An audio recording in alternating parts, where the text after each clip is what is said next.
இந்த முறை டிடிவி தினகரன் வந்து நிச்சயமா தேசிய ஜனநாயக கூட்டணியில தான் இருக்கார். எடப்பாடி பழனிசாமி அவர்கள் இதை உறுதிப்படுத்தினாலும் படுத்தாட்டாலும் அவர் ஏன் உறுதிப்படுத்தாம இப்போ இழுத்தடிச்சிட்டு இருக்காரு. ஓபிஎஸ்சி பொறுத்தவரை கதை முடிஞ்சிருச்சுங்கிறாரு.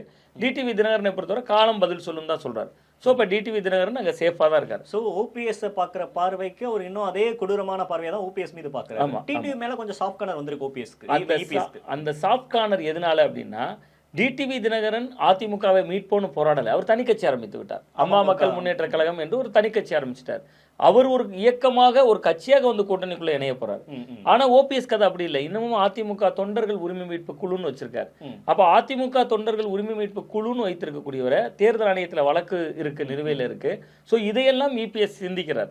டிடிவி தினகரன் மாற்று கட்சி. அப்ப அவர் அமமுக ஒரே திராவிட சித்தாந்தமா இருக்கலாம், ரெண்டு பேருக்கும் ஒரே ஓட் பேங்க் தான், ரெண்டு பேருக்கும் ஒரே சித்தாந்தம் தான், ஒரே கொள்கை தான். பட் அதை தாண்டி ரெண்டு பேருக்கும் திமுக எதிர்ப்பு, அதை தாண்டி அவர் தனி கட்சி ஒரு தனி கட்சிங்கிற புள்ளிக்கு வந்துட்டார் இபிஎஸ். ஆனா ஓபிஎஸ் விஷயத்துல அது இல்லை.